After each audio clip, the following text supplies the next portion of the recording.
आस्था ज्योति। नए videos update के लिए बेल आइकन जरूर प्रेस करें। आस्था ज्योति। यह भागवत महापुराण की महिमा है। सनक कुमार कहते हैं, देखो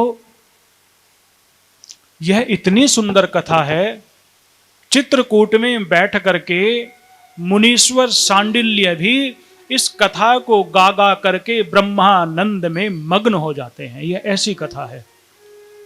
सांडिल्य ऋषि चित्रकूट में प्रतिदिन इस कथा को गाते हैं और आनंद विभोर, भाव विभोर हो जाते हैं। कथा सुनकर के भी आंखों में भाव के आंसू न छलकें, कथा सुनकर भी हृदय पुलकित न होवे, शरीर की रोमावली पुलकित न होवे, तो समझना हमारे सुनने में कुछ कमी रह गई है।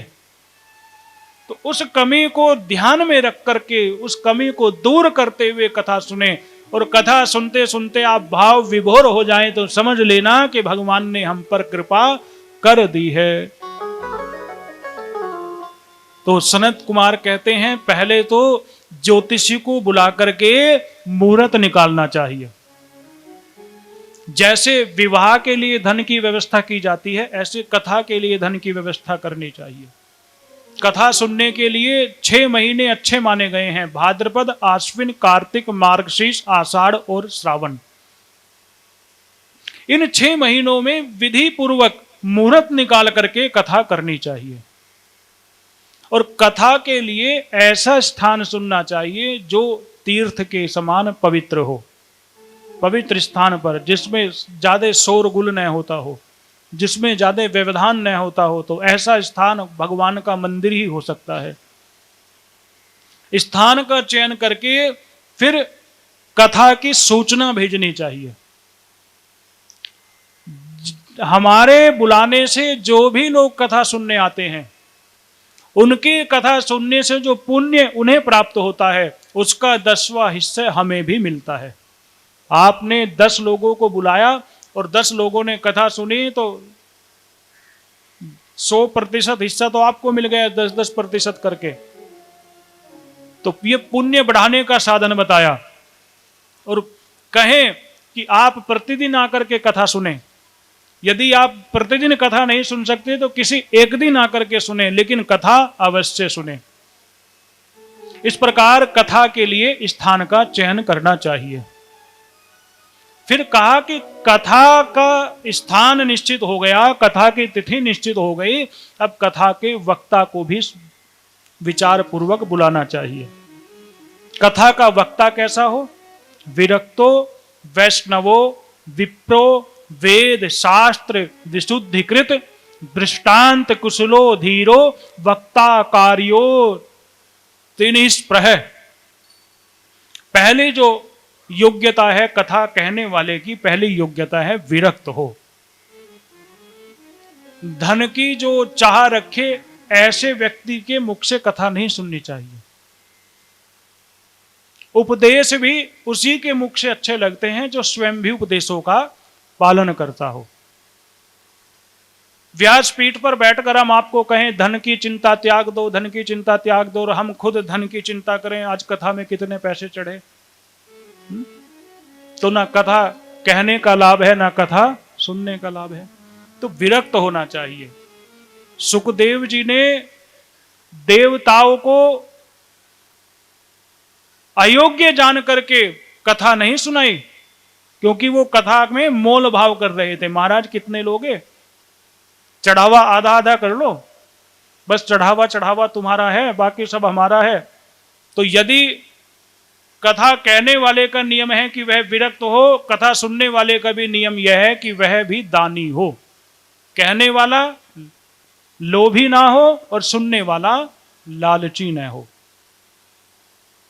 दूसरी योग्यता बताई कि वैष्णव हो।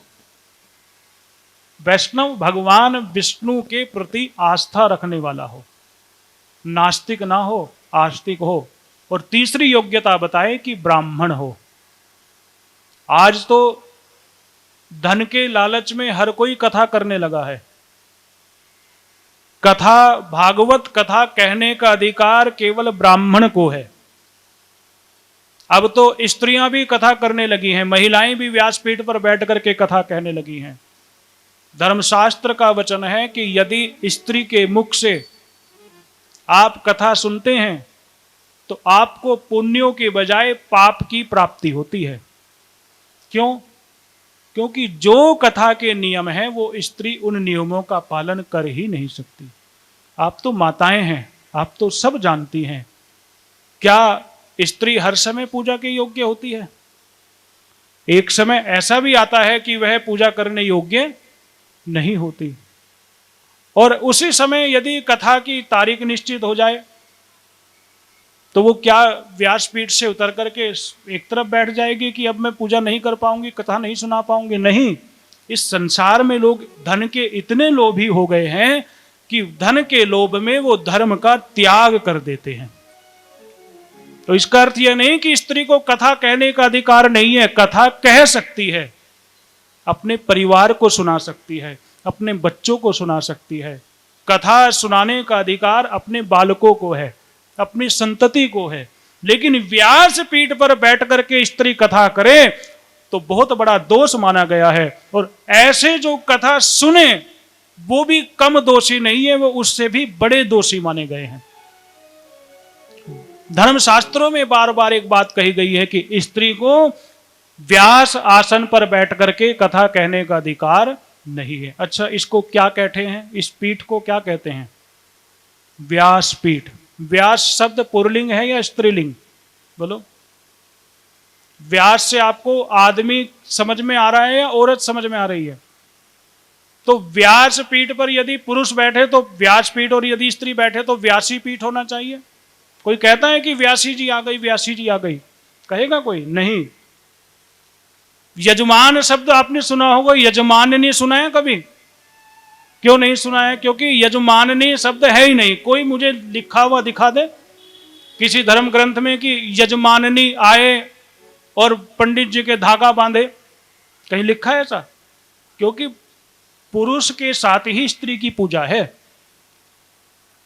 आप पूजा करने की अधिकारी तब हैं जब आपके पति आपके साथ हैं।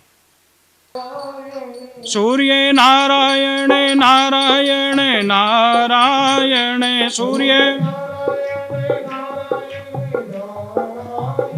श्रीमन नारायण नारायण नारायण श्रीमन नारायण, भजमन नारायण नारायण नारायण भजमन नारायण, श्रीमन नारायण नारायण नारायण। तो स्त्री को धर्म उपदेश करने का अधिकार तो है, लेकिन वो अपनी संतति के लिए है। अपनी बच्चों को संस्कार दो, मां ही तो देगी। अपने संतान को संस्कार देना त्याग करके और समाज में प्रवचन करे, और ऐसे प्रवचन को भी कोई सुने तो उसका दोष होता है। यहां कथा सुनाने का अधिकार जब आता है तो ब्राह्मण, और ब्राह्मण भी पुरुष, क्योंकि भागवत कथा का यह स्पष्ट आदेश है, भागवत महापुराण का स्पष्ट आदेश है कि ब्राह्मण के मुख से ही कथा सुननी चाहिए। यजमान शब्द तो आपने सुना होगा, यजमाननी शब्द नहीं सुना। व्यास शब्द तो सुना होगा, व्यासी शब्द नहीं सुना। आज तो धर्म की वो बात हमें अच्छी लगती है जो हमारे मतलब की है, और जो बात हमारे मतलब की नहीं है उन बातों को हम झूठा और प्रक्षिप्त बना करके बता करके उनको छोड़ देते हैं। धर्म वही कल्याण करता है जो शास्त्र के अनुकूल हो। धर्म शास्त्रों के अनुकूल, धर्म शास्त्रों में कहा गया ही धर्म है, मनमाना आचरण धर्म नहीं है। लोग बहुत सीधी सी बात कह देते हैं, भगवान तो भाव के भूखे हैं। हाँ सही है, अधूरी बात मत कहो। भगवान भाव के भी भूखे हैं और भगवान नियम के भी इच्छुक हैं। नियम का भी पालन हो और भाव पूर्ण हो तो कल्याण होता है। भाव से पहले नियम। भगवान भाव के भूखे हैं, लेकिन भगवान इतने भी भूखे नहीं है कि तुम बिना नहाए भगवान के लिए भोग लगाओ और भगवान उसको झटपट खा लें। नहीं, भगवान भाव के भूखे हैं, इतने भी भूखे नहीं है कि तुम्हारे साथ टोकरी में गली गली घूमते फिरें।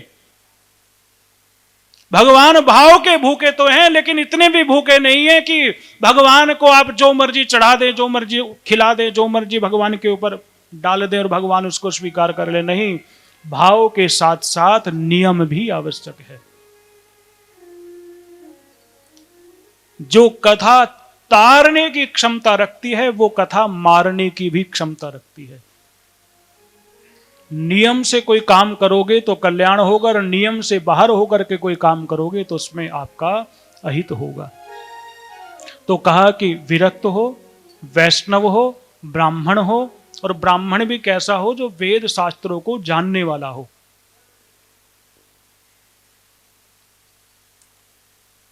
और सुनिए, कथा कहने का किसको अधिकार नहीं है?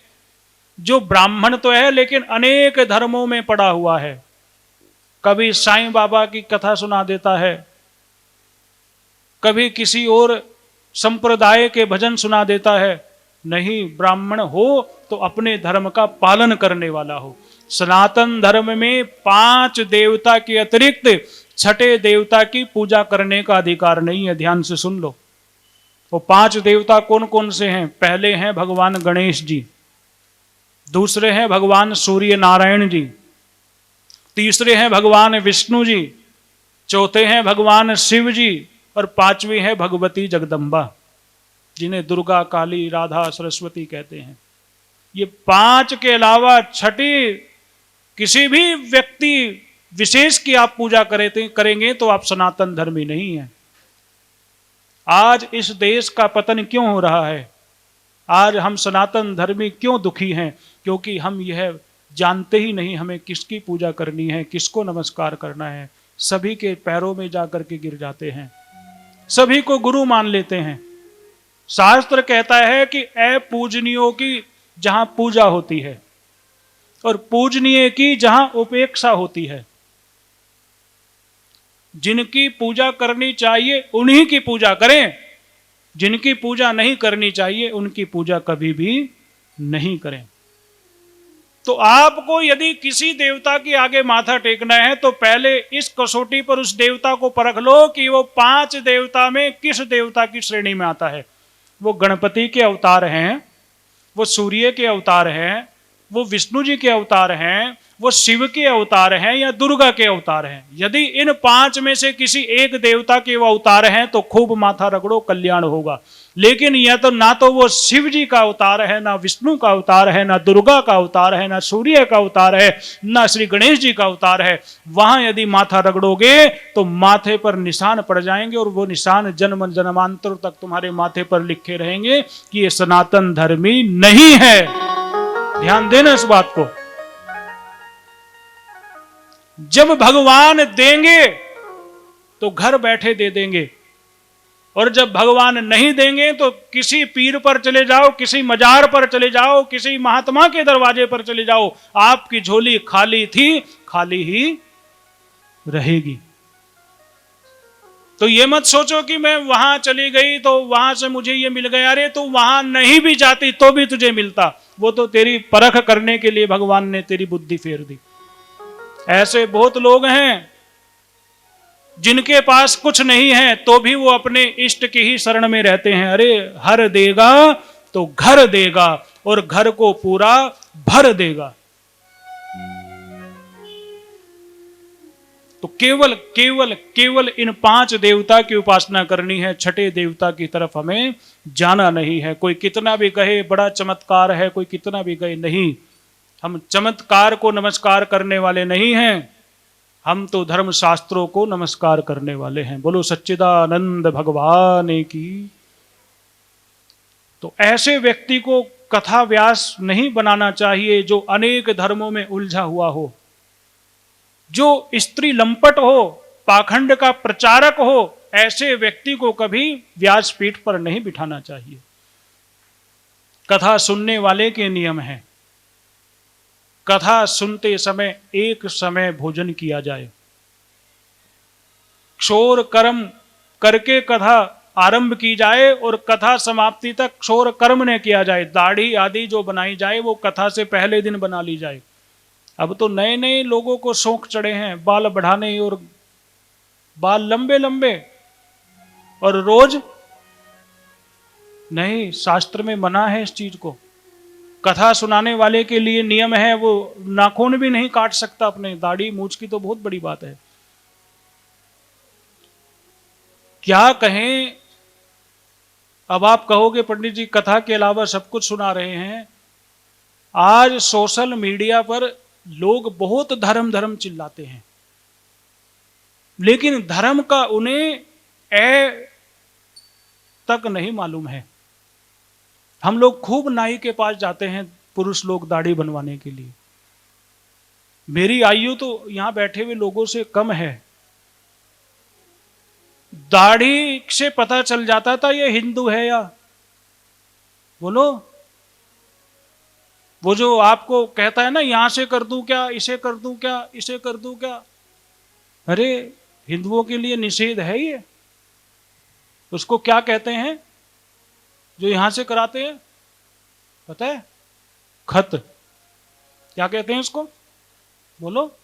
आपका बच्चा करवा के आए ना तो गाल पे बढ़िया सा मारना, उसकी गाल पे। हाँ, वो क्या कहते हैं उसको, बोलो। बस उसमें नए शब्द रह गया बस, बाकी हमें पता ही नहीं है हमारे बच्चे कहां किस रास्ते पर जा रहे हैं। धर्मशास्त्र का वचन है मूछ मुंडवानी नहीं चाहिए। मूछ वो मुंडवाता है जिसके सिर पर मां बाप का साया। बोलो। आज तो सुंदर दिखना है, भले ही चाहे धर्म के रूप में आप गड्ढे में जाकर के गिर जाएं। सनातन धर्म की पहचान होती है, दूर से पहचाना जाता है ये हिंदू है, सनातन धर्मी है। सिर पर चोटी हो, माथे पर तिलक हो, हाथों में कलावा हो। कलावा तो कोई भी बांध लेगा भैया। कलावा बांधने में कौन सा खर्चा हो रहा है, 2 रुपए की डोरी हाथ में बांध लो। लेकिन चोटी हर कोई नहीं रखेगा। आप लोग बड़े चिंतित होते हैं जी, वो कलावा बांध करके घूमते हैं। अरे तुम चोटी रखना शुरू कर दो सब मिल करके, बताओ वो रख लेंगे क्या चोटी, बोलो। एकदम पहचाने जाएंगे। हमने अपने धार्मिक पहचान को मिटा दिया है, इसलिए हम लोग दुखी हैं। और इसमें माता हमसे आगे हैं, धर्म के मामले में माताएं हमसे आगे हैं। माताओं ने साड़ी पहननी नहीं छोड़ी है, वो आज भी पहन लेती हैं शुभ कार्यों में। और हम लोग तो क्या पहन के चलते हैं, बोलो। पतलून। क्या पहनते हैं? माताओं ने चोटी रखनी नहीं छोड़ी है, और हम लोगों ने नाई से कह करके कटवाई है। इसको काट दे भाई जरा, पता ना लग जाए हम हिंदू हैं, सनातनी हैं। माता रोज माथे पर बिंदी लगाती है, और हम, बोलो, कितने पुरुष हैं जिनके माथे पर तिलक होता है, और जिनके माथे पर तिलक है उनको व्यासपीठ से प्रणाम है। जिनकी शिखा है उनको व्यासपीठ से प्रणाम है। और जो नहीं लगा करके आए हैं वो रोज लगा करके आए, वो रोज लगाएं। तो माता तो चोटी भी रखती है, माता तो धोती भी पहनती है, माता तो तिलक भी लगाती है। माता तो अपने कार्य में आगे है, पीछे कौन है, बोलो। अब ब्राह्मण है ना, हम लोग तो कहीं जाते हैं तो अपने मतलब की चीज देखते हैं। हम उज्जैन में गए, वहां हमने देखा जितने भी ब्राह्मण थे सबने लांग वाली धोती पहनी हुई थी। और यहां जब अपने यहां आकर के देखते हैं तो बड़े बड़े विद्वान भी वो पहन करके घूमते हैं। क्या कहते हैं उसको, बालकृष्ण जी, लुंगी। बस डांस करना रह गया उनका। भगवान की पूजा कर रहे हो, आप पुरुष हैं तो लांग का वस्त्र पहन करके पूजा करो, आप स्त्री हैं तो साड़ी पहन करके पूजा करो। फिर देखो प्रभाव पूजा का कितना होगा।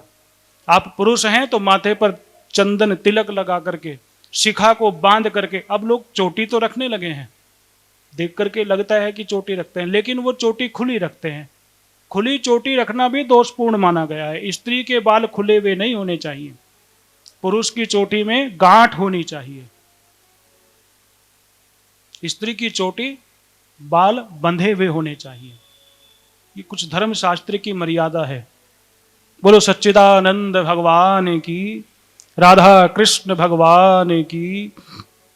तो श्रोता के भी नियम हैं, वक्ता के भी नियम हैं। एक समय भोजन किया जाए, क्षोर कर्म कथा से पहले ही करा लिया जाए, कथा के बीच में क्षोर कर्म ने किया जाए, पत्तल पर भोजन किया जाए, भूमि पर शयन किया जाए, अधिक से अधिक भगवान के नाम का जप किया जाए, कथा में आकर के पहले भागवत भगवान को प्रणाम करे, फिर अपने आसन पर बैठे, वक्ता के आने पर अपने स्थान पर खड़े हो जाए, वक्ता के बैठने के बाद बैठे। हमें तो बड़ी लज्जा सी आती है, यहाँ आप लोग खड़े होते हैं, सब हमारी माताएं बहनें हैं, हमें आदत नहीं है इस प्रकार के प्रोटोकॉल की।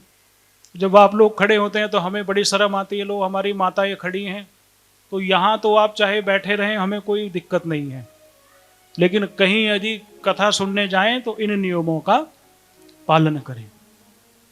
कथा के बीच में विघ्न उत्पन्न न करें।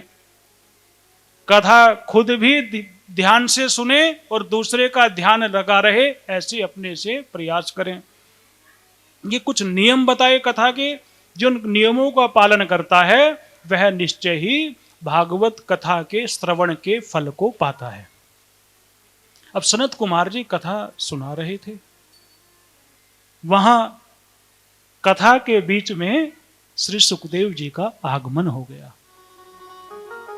निगम कल्प तरोर गलितम फलम सुख मुखाद अमृत दव संयुतम पिबत भागवतम रसमालयम मुररहो रसिका भुवि भावुका।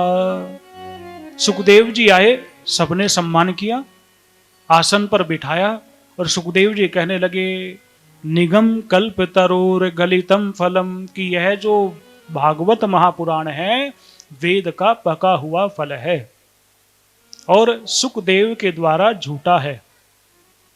पिबत भागवतम रसमालयम, इसलिए इस भागवत को, भागवत के रस को सदैव पियो,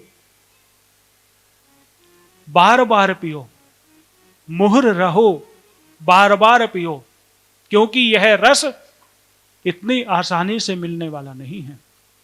कथा हो यही अपने में बहुत दुर्लभ बात है, और कथा में कथा ही हो ऐसा तो बहुत बहुत दुर्लभ होता है।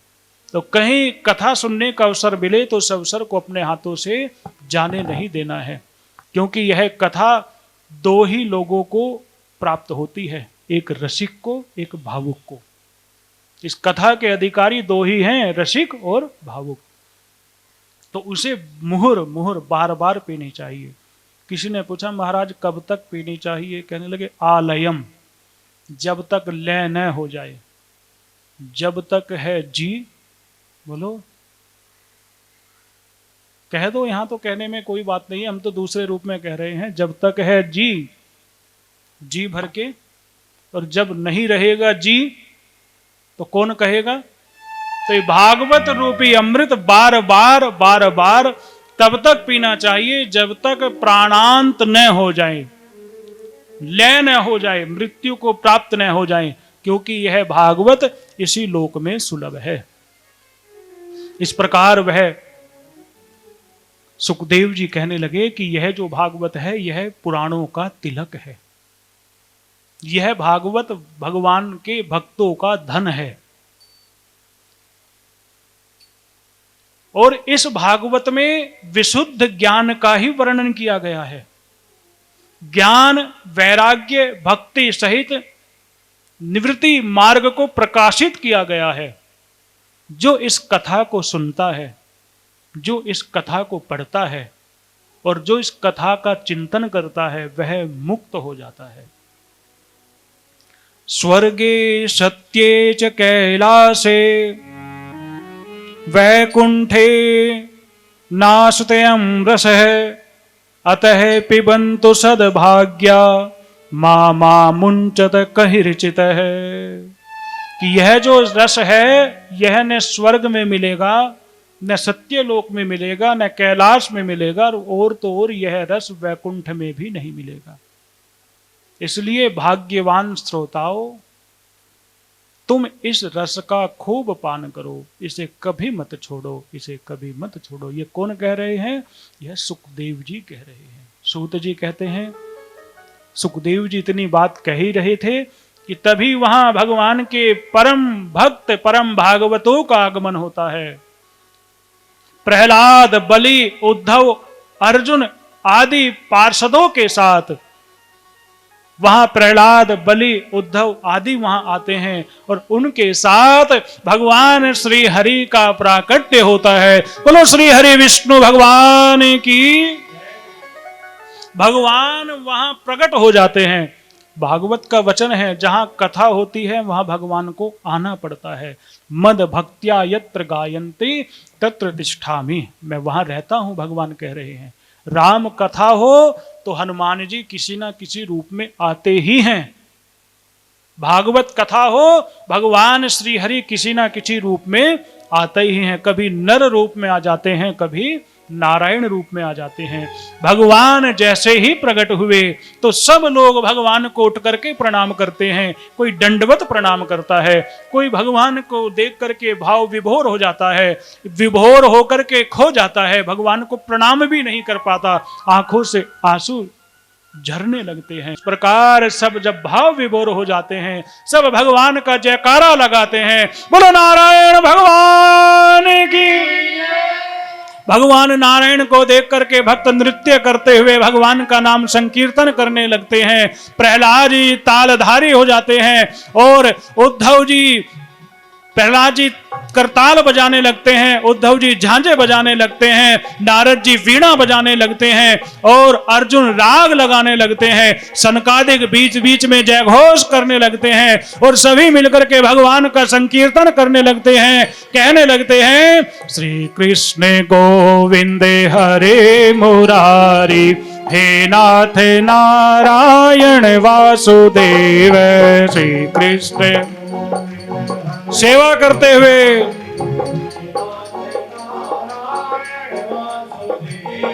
श्री कृष्ण गोविंद हरे मुरारी, हे नाथ नारायण वासुदेव।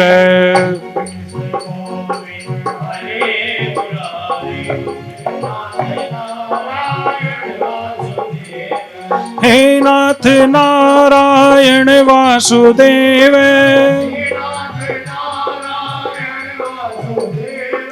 हे नाथ नारायण वासुदेव।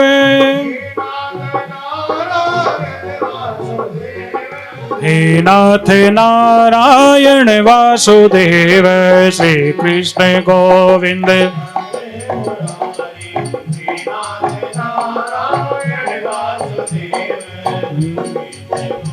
गाइए।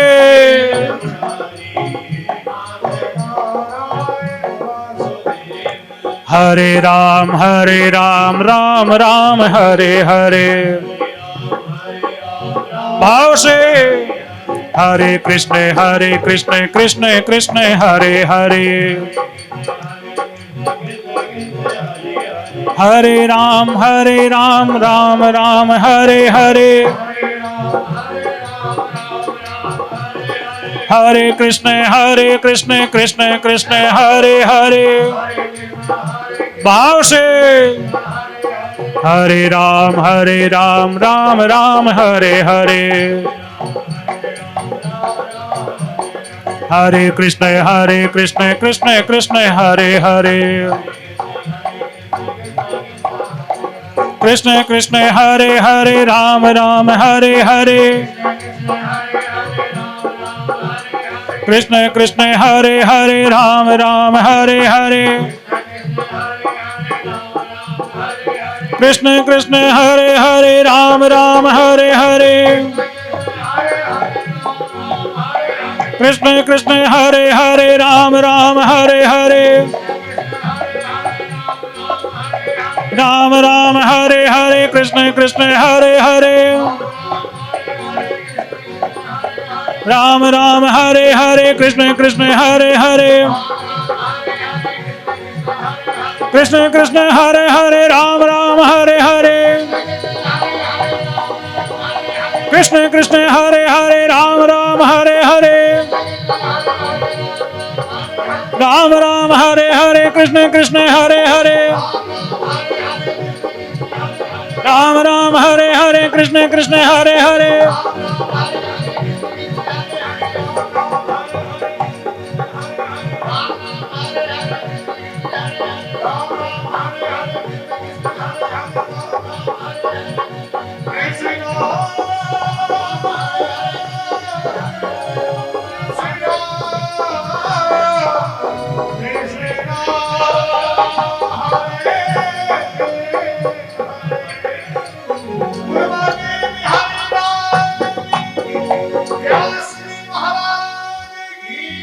श्री कृष्ण गोविंद हरे मुरारी हे नाथ नारायण वासुदेव।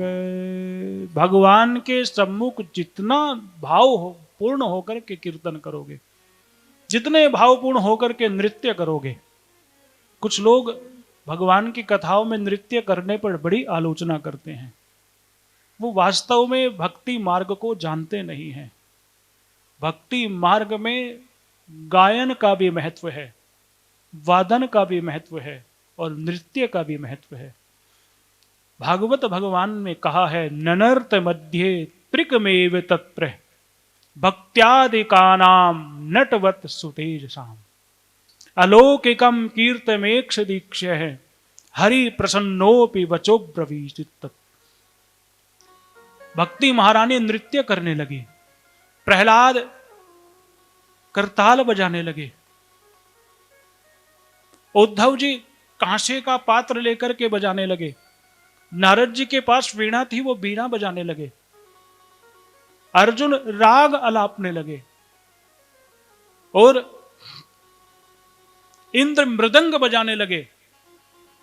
जिनके पास कुछ नहीं था वो हाथों से ही ताल देने लगे और सनत कुमार बीच बीच में जय हो ये घोष करने लगे।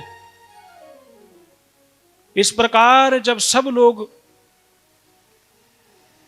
कार्य में रत हो गए, भक्ति नृत्य करने लगी, ऐसे अलौकिक कीर्तन को देख करके भगवान श्री हरे बड़े प्रसन्न हुए। अरे वाह, ये मेरे लिए नाच रहे हैं। नाचते तो सब हैं। कीर्तन शब्द में बड़ा रहस्य छुपा है। कीर्तन को उल्टा पढ़ के देखो क्या बनेगा। बोलो, नर्तकी। नर्तकी किसको कहते हैं? नाचने वाली को। तो या तो कीर्तन कर लो, भगवान संदेश देते हैं, ज्ञानी लोग कहते हैं या तो कीर्तन कर लो, नहीं तो संसार भर में नाचना तो पड़ेगा ही। संसार में नाचने से क्या मिलेगा? शादी होती है, बूढ़ी माँ भी नाचती है, बच्चे भी नाचते हैं, जवान भी नाचते हैं। वहां नाचने से क्या मिलता है? लेकिन नाचते हैं ना। कोई पूछे, अरे माँ तेरी तो कमर में दर्द है, कहने लगे नहीं आज मुझे नच लेने दे। है? क्यों नच लेने दे? मुझे बहुत खुशी हो रही है। आदमी नाचता कब है? बोलो, कब नाचता है? जब वो अंदर से खुश हो। किसी के बेटे के माथे पर सेहरा बना हो तो कौन नहीं नाचेगा? सब नाचेंगे। ऐसे ही जब मन खुश हो, भक्ति में खुश हो, तब भक्त नाचता है। नाचना हर किसी के बस की बात नहीं है। नाचने के लिए संसार को छोड़ना पड़ता है भगवान के सामने नाचने के लिए। जो ये सोचे कि मैं नाचूंगी तो लोग क्या कहेंगे, वो नाच सकती है? बोलो, नाचने से पहले लाज त्यागनी पड़ती है। जब ही तो सड़क पे खड़े होकर के लोग, जब लोग, एक छोटी सी कहावत याद आ गई, बालकृष्ण के गांव की बात है। हम इनके गांव में पूजा कराने बहुत जाते थे। तो एक व्यक्ति कहने लगा, भैया डीजे बुक करना है। क्या करना है? डीजे चलता है ना। लेकिन हाँ हाँ कर लो। कहने कितने बजे तक करना है? कहने लगे 11 बजे तक। कहने लगे उसके बाद? कहने लगे इसके बाद तो लोग जनरेटर पे भी नाच लेंगे, कुछ और पहुंच जाएगा ना अंदर। कहने 11 बजे तक बस, उसके बाद तो लोग। देखा है जब कोई व्यक्ति खूब खुश होकर के नाचता है तो वो कैसे जमीन पे रेंगता है? और वो कोई रुमाल ही लेकर के उसके सामने, और उसे ही वो बीन समझ लेता है। और ऐसा उसके अंदर का सांप जागता है, हे भगवान, ना उसे नाली दिखाई देती, ना उसे किसी की गाली सुनाई देती। दूल्हा भी उसके आगे हाथ जोड़े तो भी नहीं, भाई देखा करो उनको, आज भाई की शादी है। कमाल है। बोलो सच्चिदानंद भगवान की। भगवान की कथा में नाचने के लिए भाव से बढ़कर कोई दूसरा माध्यम नहीं है। जरूरी नहीं कि शरीर से ही नाचा जाए, मन से नाच लिया जाए, हाथों से भगवान की सेवा कर। जो जो जानता है भगवान की कथा में आकर के वो सब भगवान को समर्पित कर दिया जाए। प्रभु मैं तो इतना ही जानता हूं। तो भगवान बड़े प्रसन्न हुए। भगवान ने कहा, अरे तुम्हारे भक्ति भाव ने मुझे तुमने अपने वश में कर लिया है। तुम मुझसे वरदान मांगो। तो भक्त लोग हाथ जोड़ करके कहने लगे, हे प्रभु, हमारी यह अभिलाषा है कि भविष्य में जहां जहां आपकी कथा हो, आप पार्षदों सहित वहां अवश्य पधारो। ये वरदान मांग लिया उस समय सनत कुमारों की कथा में, नारद जी की उपस्थिति में भक्तों ने कि प्रभु आप हमें वचन दे दो, जहां भी आपकी कथा हो आप वहां जरूर पधारेंगे। भगवान ने कहा तथास्तु। और ऐसा कहकर के भगवान अंतर ध्यान हो गए। तब से नियम हो गया, जहां भी भगवान की कथा होती है भगवान वहां अवश्य पधारते हैं। लेकिन भगवान को पहचान पाना हर किसी के बस की बात नहीं है। इन नेत्रों से भगवान के दर्शन नहीं हो सकते। अच्छा, यदि भगवान आ भी जाएं, अब कथा हो रही है, कीर्तन हो रहा है, तो भगवान माथे पर सुंदर मुकुट धारण करके, गले में माला पहन करके और ऐसे हाथ करके सामने प्रकट हो जाएं, तो कौन कौन विश्वास करेगा कि ये भगवान है? लोग तो कहेंगे देखो झांकी मंगा ली पंडित जी ने। क्या मंगा ली? कौन विश्वास करेगा कि भगवान आ गए हैं सामने?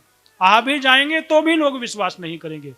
और जिसको भगवान पर विश्वास है वो फिर इधर उधर नहीं झांकता है, वो अपने अंदर बैठ करके भगवान का आवाहन करता है, प्रभु आपने वचन दिया था आने के लिए, तो इस हृदय रूपी आंगन में आप प्रकट हो जाइए और हमारे इस जीवन को धन्य बना दीजिए।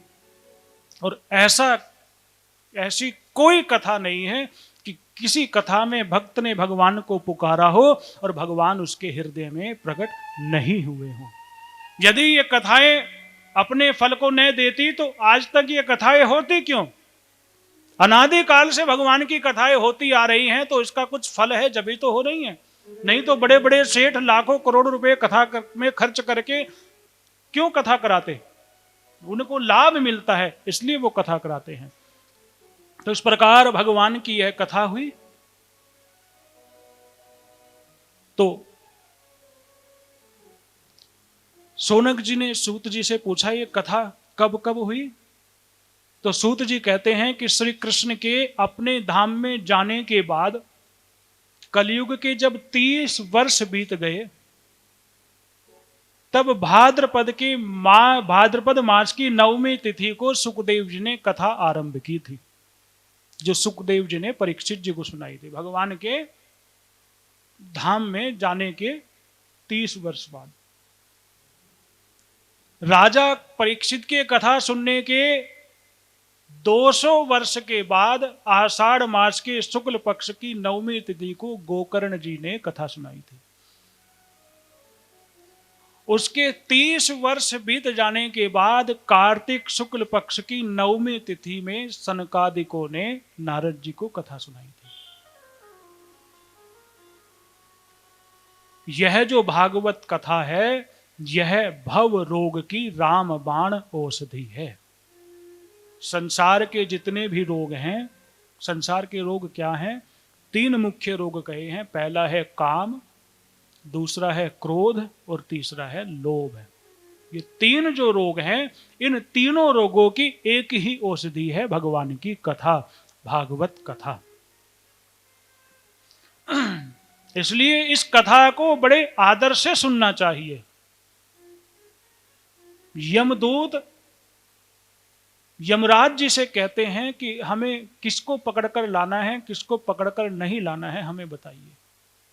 तब यमदूत को यमराज जी कहते हैं कि जो भगवान की कथा में लगा हुआ हो उनसे तो दूर ही रहना।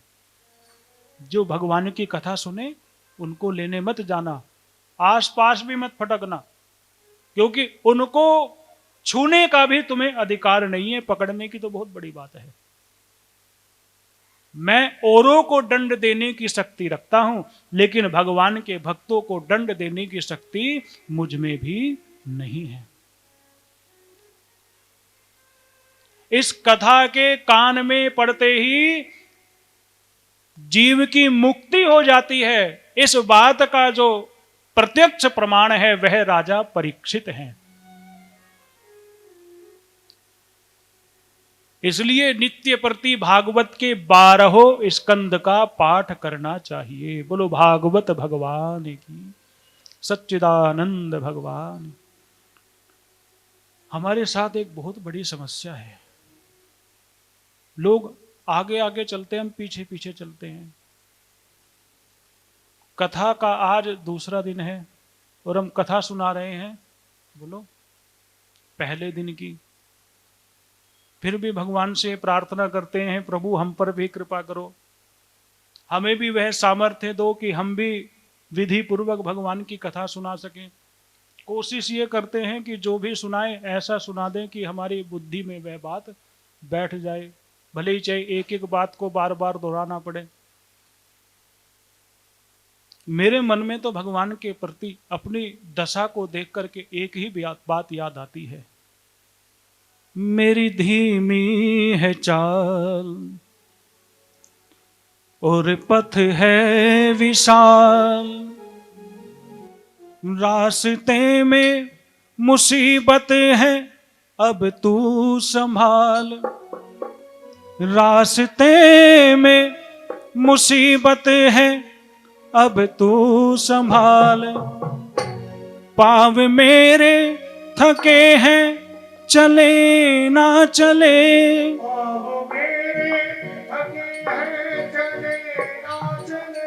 पाँव मेरे थके हैं चले ना चले, पाँव मेरे मेरे दिल में इशारा तेरा चाहिए, मेरे दिल में इशारा, आसरा इस जहां का मिले ना मिले, आसरा इस मुझको तेरा सहारा सदा चाहिए, मुझको तेरा आसरा इस जहां का मिले ना मिले, आसरा इस मुझको तेरा सहारा सदा चाहिए, मुझको तेरा सहारा, हाँ हाँ तेरा सहारा सदा चाहिए, हाँ हाँ तेरा, मुझको तेरा सहारा सदा चाहिए, मुझको तेरा सदा चाहिए। तो इस प्रकार यह भागवत के महात्म्य का समापन होता है। यह भागवत का महात्म्य पद्म पुराण से लिया गया है। यहाँ भागवत के प्रथम स्कंद की कथा का आरंभ होता है। तो आइए प्रथम स्कंद की कथा के प्रथम श्लोक का हम लोग श्रवण करें और उसके पश्चात, अभी तो 5 बजे हैं, कितने बजे तक कथा सुनने की चाह है बोलो? 3 घंटे? कौन कह रहा है? बोलो सच्चिदानंद भगवान, राधा कृष्ण भगवान। आइए प्रथम श्लोक का हम लोग पाठ करें, श्रवण करें। यह भागवत का प्रथम मंगलाचरण है। भागवत महापुराण में 3 मंगलाचरण हैं। पहला मंगलाचरण कथा के आरंभ में श्री वेद व्यास जी के द्वारा, दूसरा मंगलाचरण कथा के मध्य में और तीसरा मंगलाचरण कथा के अंत में। भागवत जी के 3 मंगलाचरण हैं। तीनों मंगलाचरणों का अपना अपना महत्व है, अपने अपने विशेषता है। मंगल करने वाले श्लोक को मंगलाचरण कहते हैं। भगवान स्वयं ही मंगल स्वरूप हैं। भगवान के विषय में कहा गया है, मंगलम भगवान विष्णु, मंगलम गरुड़ ध्वज, मंगलम पुंडरीकाक्ष, मंगलाय तनम हरि। मंगल में भगवान का स्मरण करना ही मंगलाचरण है। उनके नामों का स्मरण करना, उनके चरित्रों का श्रवण करना, उनके सिद्धांतों पर चलना, यही मंगलाचरण का मूल उद्देश्य है। पहला मंगलाचरण वेद व्यास जी ने किया है। दूसरा मंगलाचरण श्री सुखदेव जी ने किया है द्वितीय स्कंद में, और तीसरा मंगलाचरण कथा की समाप्ति पर सूत जी ने किया है। तो यहाँ श्री वेद व्यास जी के द्वारा किए गए मंगलाचरण को हम लोग सुनते हैं।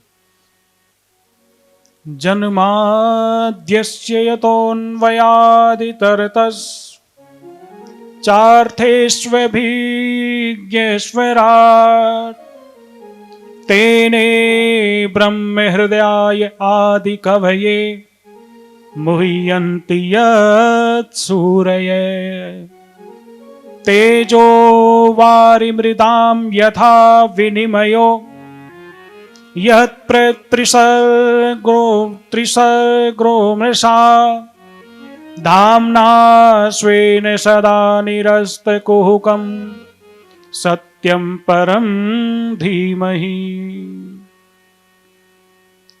इस श्लोक की बड़ी सुंदर व्याख्या है।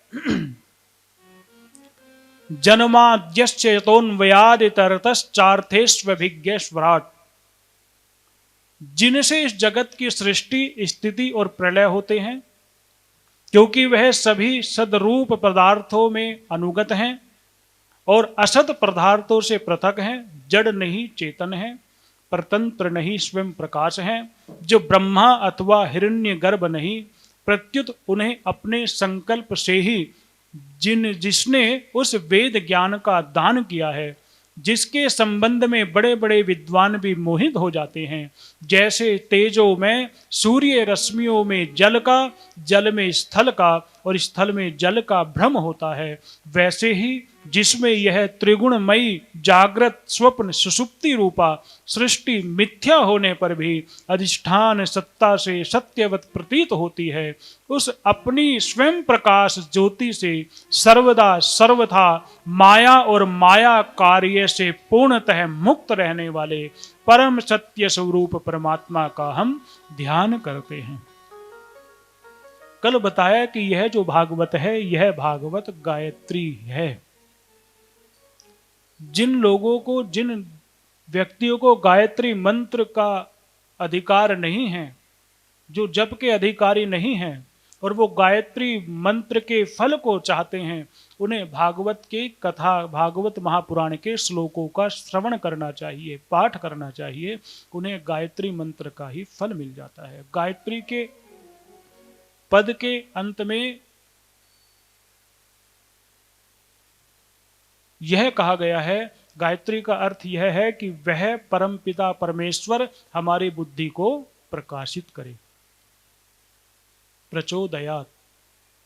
यहां भी अंत में, श्लोक के अंत में धीमहि शब्द कहा गया है और गायत्री में भी यह शब्द आता है। तो गायत्री से ही इस भागवत महापुराण का आरंभ है। तो जो फल गायत्री जप का मिलता है वही फल भागवत महापुराण के श्रवण का मिलता है। सत्यम परम धीमहि, वह परम सत्य हमारी बुद्धि को प्रकाशित करे, उस परम सत्य का हम ध्यान करते हैं। यह इस श्लोक का अर्थ है। यहां देखो, भागवत के आरंभ में कृष्णाय वयम नु में कह करके श्री कृष्ण को प्रणाम किया गया है, आपने सुना है। यहां किसी देवता का नाम नहीं लिया है, यहां कहा सत्यम परम धीमहि, जो परम सत्य है वह हमारा कल्याण करे। तो परम सत्य कौन है? परम सत्य वही है जो ब्रह्मा आदि को भी उत्पन्न करने वाला है, जिनके द्वारा ब्रह्मा आदि भी उत्पन्न हुए हैं। ब्रह्मा जी की उत्पत्ति किनसे हुई है? बोलो बोलो जोर से। नारायण, भगवान नारायण ही परम सत्य हैं। प्रत्येक भक्त का इष्ट सत्य है।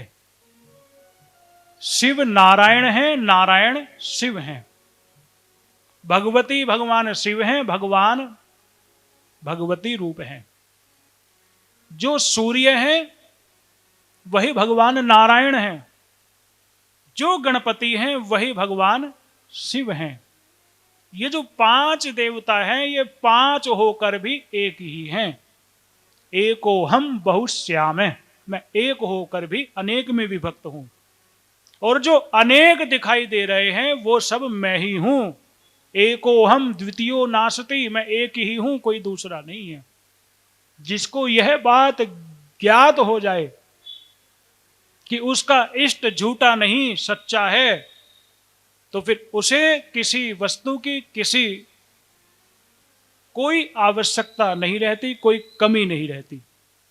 जिसकी अपने इष्ट में श्रद्धा रहती है, जिसके अपने इष्ट के प्रति समर्पण का भाव रहता है, उसकी इच्छाएं, आवश्यकताएं, जरूरतें अपने आप पूरी होने लगती हैं। जिस स्त्री के मन में यह भाव रहता है कि मैं यदि मांगूंगी तो अपने पति से ही मांगूंगी, उस स्त्री की आवश्यकताएं उसके पति ही पूरी करते हैं। देर से करें चाहे जल्दी करें, देर करें सवेर करें, उसके पति ही उसकी आवश्यकता पूर्ण करती हैं। और जिस पति को यह पता लग जाए ये तो अपने पीहर से भी ला सकती है, तो फिर वो पति उसकी उपेक्षा भी कर देता है। चल वहां से भी लिया।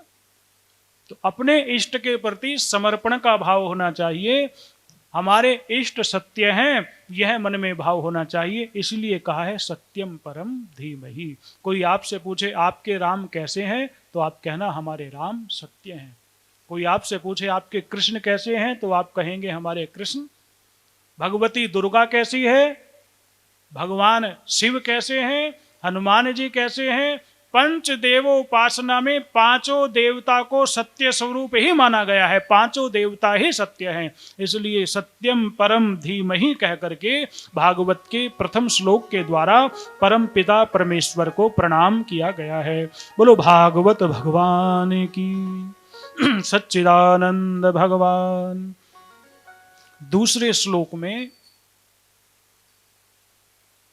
स्तुति करते हुए सुखदेव वेद व्यास जी कहते हैं कि महामुनि वेद व्यास जी के द्वारा निर्मित इस महाभागवत महापुराण में मोक्ष पर्यंत फल की कामना से रहित परम धर्म का निरूपण हुआ है। इसमें शुद्ध अंतःकरण सत्पुरुषों के जानने योग्य उस वास्तविक वस्तु परमात्मा का निरूपण हुआ है, जो तीनों तापों को जड़ से नाश करने वाली और परम कल्याण करने वाली है। अब और किसी साधन या शास्त्र से क्या प्रयोजन। जिस समय भी सुकृति पुरुष इसके श्रवण की इच्छा करते हैं, ईश्वर उसी समय अविलंब उसके हृदय में आकर बंदी बन जाते हैं। अंतिम शब्द पर ध्यान देना। अंतिम वाक्य में कहा गया है कि जब मन में भागवत कथा सुनने की इच्छा ही उत्पन्न हो जाती है, सुनी नहीं है, मन में मैं भागवत सुनूंगी, मन में मैं भाव आ जाए मैं भागवत सुनूंगा, उसी क्षण भगवान उसके हृदय में आकर के बंदी बन जाते हैं। बोलो भागवत भगवान। फिर तीसरे श्लोक में निगम कल्प तरोर गलितम फलम सुख मुखाद अमृत दव्य रूपम पिबत भागवतम रसमालयम मुहुर रहो रसिका भुवि भावुका। इस भागवत भगवान की वंदना की गई है और इसके बाद कथा का आरंभ होता है। नैमिषे निमिषे क्षेत्रे ऋषय सोनकादय सत्रम स्वर्गाय लोकाय सहस्त्रशम मासतः तय एक दातु मुनिय प्रातुर हुत हुताग्नय सत्कृतम सूतमासीनम प्रभु। वहां बैठे हुए मुनियों ने श्री सूत जी से प्रश्न पूछा। कहाँ पूछा? नैमिषारण्य नाम के तीर्थ में 1000 वर्ष तक चलने वाले एक यज्ञ में वहां सूत जी से मुनियों ने पूछा। मुनियों ने यहाँ सूत जी से अनेक प्रकार के प्रश्न किए। मुख्य मुख्य जो प्रश्न हैं उनकी चर्चा की जाएगी। कल इस प्रसंग में हम आगे बढ़ेंगे। आइए भगवान का संकीर्तन करते हुए भगवान की आरती करते हैं। बोलो सच्चिदानंद भगवान। श्रीमन्नारायण नारायण नारायण श्रीमन्नारायण भजमन नारायण नारायण नारायण भजमन। सूर्य नारायण नारायण नारायण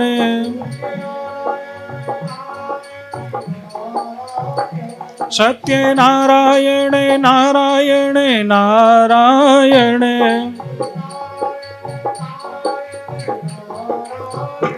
हरि नारायण नारायण नारायण हरि शिव नारायण नारायण नारायण शिव राम नारायण नारायण नारायण राम नारायण श्रीमन्नारायण नारायण नारायण श्रीमन्नारायण भजमन नारायण नारायण नारायण भजमन नारायण श्रीमन्नारायण नारायण नारायण श्रीमन्नारायण भजमन नारायण नारायण नारायण भजमन नारायण भजमन नारायण नारायण नारायण।